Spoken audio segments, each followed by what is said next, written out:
আল্লাহর নবী বলেন, শোনো, আমি যখন ইসলামের দাওয়াত দিতে গিয়েছি সর্বপ্রথম বাধা দিয়েছে বড় মানুষ। আবু জাহাল ছিল বড়, আবু লাহাব ছিল বড়, উতবা বলো, সাইবা বলো, সবাই ছিল বড়। আর নবীজি বলেছেন, আমি যখন দ্বীনের দাওয়াত দিতে গিয়েছি সর্বপ্রথম যারা এগিয়ে এসেছে তারা ছিল তরুণ আর যুবক। সুবহানাল্লাহ। হযরত ওমর যখন দ্বীনের দাওয়াত কবুল করেন তখন তার বয়স ছিল 26 বছর। হযরত আবু বকর যখন দাওয়াত কবুল করেন 36 বছর। খেয়াল করে শোনো, আব্দুর রহমান ইবনে আউফ বলো, এরপরে আজম আব্বাস বলো, ও আমার তরুণ যুবক, 10 জন এই পৃথিবীতে, 10 জন ব্যক্তি এই পৃথিবীতে একটা হাদিসের মধ্যে এসেছে তারা জান্নাতের সুসংবাদ পেয়েছে। যদিও জান্নাতি সুসংবাদ প্রাপ্ত সাহাবী অনেক, এই 10 জনের মধ্যে ক্যালকুলেশন করলে দেখা যায় তার 7 থেকে 8 জন ছিল তরুণ যুবক। আল্লাহু আকবার।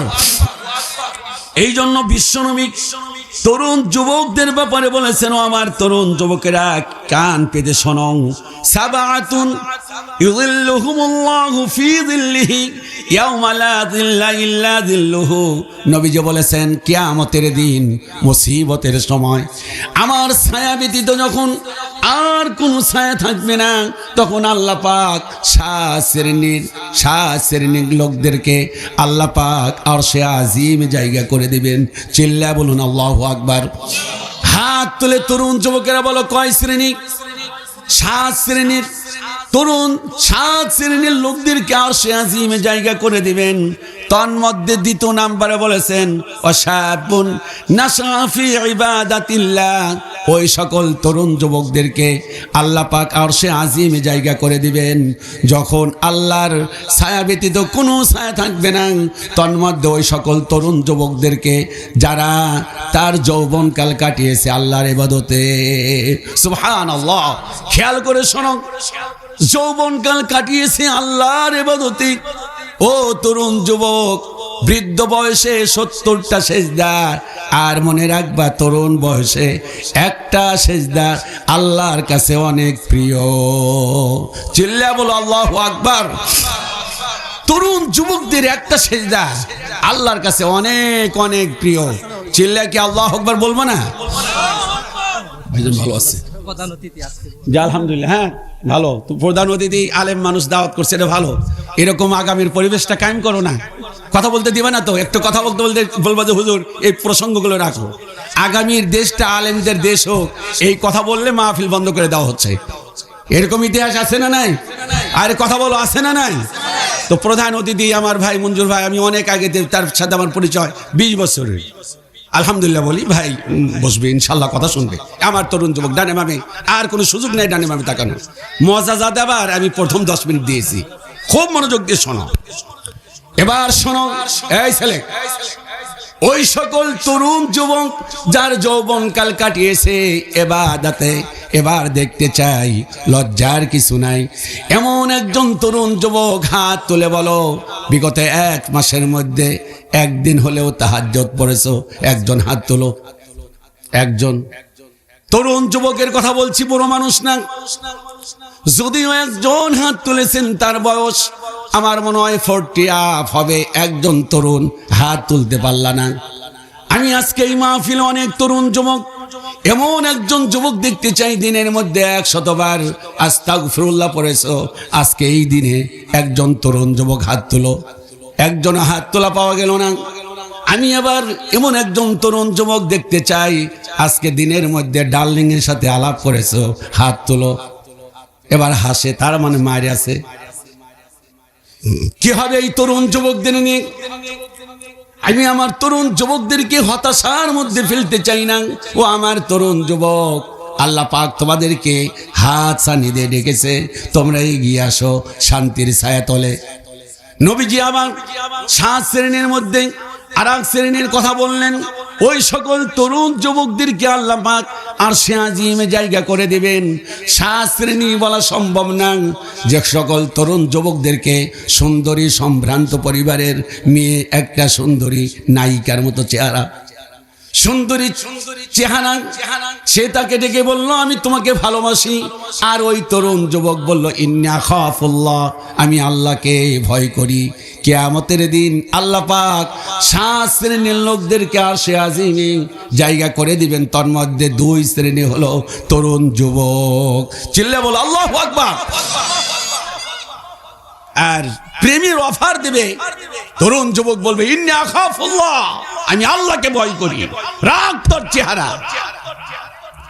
তুমি যদি ডিনাই করতে পারো, তুমি যদি হ্যাট করতে পারো, তুমি যদি ঘৃণা করতে পারো, ওই সুন্দরী নারীর প্রস্তাবকে তুমি, কুপ্রস্তাবকে যদি তুমি ডিনাই করতে পারো, আল্লাহর কসম জান্নাত তোমাকে হাত ছানি দিয়ে ডাকে।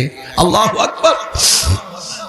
আবার নবীজি বলেছেন, আমি তরুণ যুবকদের ব্যাপারে বলছি, নবীজি বলেছেন লা তাসুলু কদামা আবদি ইয়াউমাল কিয়ামতি হাত্তা ইউসালু আন উমরিহি ফিমা আফনা ওয়া আন শাবাবিহি ফিমা আবলা। নবীজি বলেছেন 5টি প্রশ্নের জবাব যতক্ষণ পর্যন্ত বনি আদম দিতে না পারবে, আল্লাহ পাক কোন বনি আদমকে এক কদম তার সামনে থেকে আর এক পা ফেলার সুযোগ দিবেন না। এক কদম ফেলার সুযোগ দিবেন না আল্লাহ পাক। 5টি প্রশ্নের জবাব প্রত্যেকের কাছে নেবেন। তন্মধ্যে জিজ্ঞাসা করা হবে তোমার যৌবন কাল কোন পথে কাটিয়েছো। ও তরুণ যুবক, কিয়ামতের দিন আল্লাহর সামনে যখন দাঁড়িয়ে যাবে, আর যখন বলা হবে তোমার যৌবন কাল কিভাবে কাটিয়েছো, কয়জন তরুণ যুবক জবাব দিতে পারবে? আগামীকাল 16ই ডিসেম্বর, ঠিক না? আগামীকাল কি 16ই ডিসেম্বর। গান ছাড়া 16ই ডিসেম্বর উদযাপন হয় না, নারী ছাড়া 16ই ডিসেম্বর উদযাপন হয় না, নাটক ছাড়া, উল্টা পাল্টা জিনিস ছাড়া 16ই ডিসেম্বর উদযাপন হয় না। ও তরুণ যুবক, তুমি কিয়ামতের দিন আল্লাহ পাক যখন বলবে তোমার যৌবনকাল কিভাবে কাটিয়েছো, কেউ বলবে ডার্লিং এর সাথে কথা বলে মেসেঞ্জারে ঘন্টার পর ঘন্টা কথা বলেছে, হোয়াটসঅ্যাপে চ্যাটিং করেছে, চ্যাটিং করতে করতে রাত শেষ হয়ে গেছে। এরকম তরুণ যুবক আছে না নাই? ও তরুণ যুবক, কিয়ামতের দিন যখন আল্লাহ পাক প্রশ্ন করবে, তখন কেউ ধরা খেয়ে যাবে।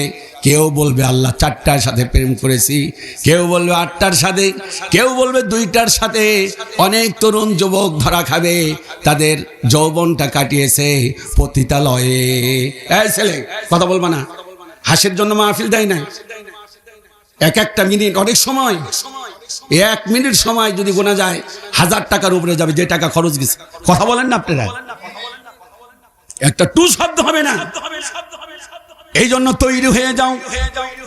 আবার নবীজি বলেছেন ও তরুণ যুবক, তোমার যৌবনটা অনেক বেশি, মন চাই মেয়েদের দিকে তাকিয়ে থাকতে, মন চাই মেয়েদের সাথে জেনা করতে, ব্যভিচার করতে।